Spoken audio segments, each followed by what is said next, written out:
जय हिंद मेरे प्यारे छात्रों। आज आप लोग के लिए कक्षा 10th सोशल साइंस के 10 ऐसे इम्पॉर्टेंट सब्जेक्टिव क्वेश्चन कराने वाले हैं जो 2025 बोर्ड के लिए काफ़ी इम्पॉर्टेंट है।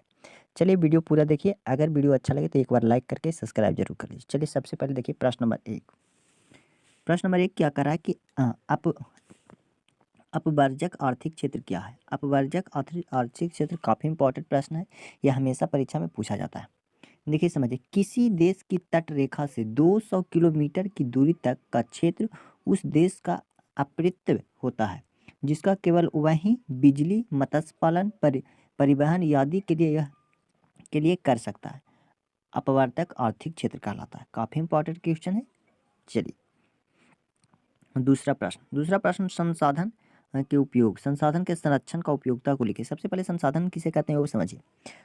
संसाधन किसे कहते हैं? मानवीय आवश्यकताओं की पूर्ति करने वाले सभी जीव जंतु एवं पक्षी पदार्थ संसाधन कहलाते हैं। यानी कि मानव के जो भी आवश्यकता है, जिसे पूरा करने के लिए जो भी जीव जंतु एवं पक्षी पदार्थ हुआ संसाधन है।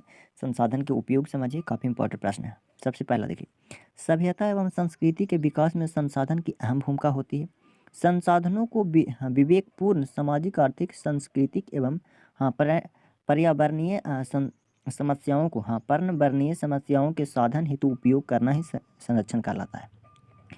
भविष्य में आने वाली पीढ़ी को इसी रूप में संसाधन मिले, अतः इस संसाधन के बचाव करना बहुत ही जरूरी है। चलिए अगला क्वेश्चन जो हमेशा परीक्षा में पूछा जाता है वो प्रश्न नंबर अगला देखिए। कह रहा है संसाधन निर्माण में तकनीकी की क्या भूमिका होती है। एक बार देख लीजिए। संसाधन निर्माण में तकनीकी की अहम भूमिका होती है, क्योंकि विभिन्न उपयोग और मानव कुशल के कारण ही संसाधनों की खोज किसी स्थान पर उतख्त से पहले ही की जाती है। बिना तकनीकी अथवा कार्य कौशल एवं निपुणता के बिना संसाधनों को खोज एवं उपयोग की विधि पाना संभव नहीं। काफ़ी इंपॉर्टेंट है। सबसे ज़्यादा परीक्षा में ये पूछा जाता है कि समोच्च कृषि से आप क्या समझते हैं, या सोपानी कृषि से आप क्या समझते हैं। काफ़ी इंपॉर्टेंट क्वेश्चन है। तब मिट्टी की सतत गुणवत्ता बनी रहे, इसके लिए वर्षा जल का संचयन, भूपृष्ठीय जल का संचयन, भूमिगत जल का पुनः पूर्ति के साथ साथ पहाड़ी क्षेत्रों में सीढ़ीनुमा खेती की जाती है, जिसे समोच्च कृषि या सोपानी कृषि कहा जाता है। इसी विधि के द्वारा मिट्टी की उर्वरकता शक्ति एवं संरक्षण के लिए उपयोग किया जाता है। काफ़ी इंपॉर्टेंट प्रश्न है, हमेशा एग्जाम में पूछा जाता है। एक बार इस क्वेश्चन पर जरूर ध्यान दीजिएगा। चलिए अगला समझिए।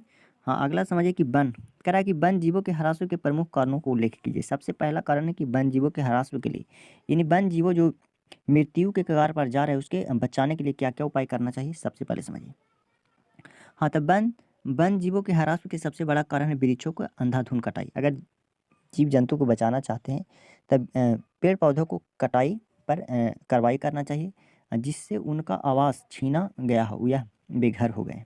दूसरा है कि पालतू पशुओं के द्वारा अनियमित चारण में विभिन्न तरीकों से संपदा एवं दोहन हुआ, जो वन जीवों के ह्रास एवं विलुप्त होने का बहुत बड़ी कारण है। अगला है 3 की रेलगाड़ी, सड़क मार्ग निर्माण, औद्योगिक विकास एवं नगरीय विकास के कारण वन जीवों के ह्रास में। चौथा है कि वन जीवों के शिकार और उनके व्यापार से भी बड़ी जीवों का ह्रास तेजी से हुआ है। चलिए अगला है जो सबसे ज़्यादा पूछा जाता है, इंटर में भी पूछा जाता है, 11th 12th और 10th में भी।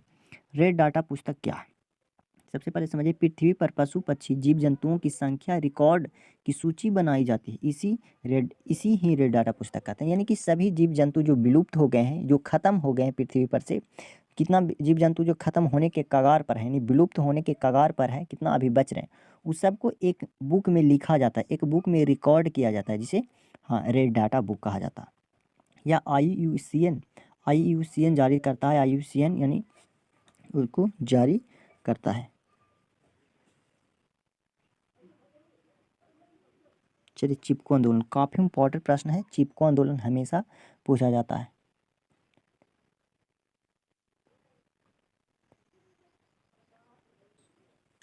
चलिए चिपको आंदोलन क्या है। तो उत्तराखंड के टेहरी गढ़वाल पर्वतीय जिले में सुंदरलाल बहुगुणा के नेतृत्व में अनपढ़ जनजाति द्वारा 1972 ईस्वी, काफ़ी ईस्वी आप लोग बहुत ज़्यादा ध्यान दीजिएगा, एक विशेष आंदोलन प्रारंभ हुआ था, जिसके तहत स्थानीय लोग ठेकेदारों की कुल्हाड़ी से हरे भरे पौधों को काटते देखकर बचाने के लिए अपने आयुष में पेड़ पौधों को घेर कर उनकी रक्षा करते थे, जिसे चिपको आंदोलन कहा जाता है। चिपको आंदोलन बहुत बार पूछा जाता है।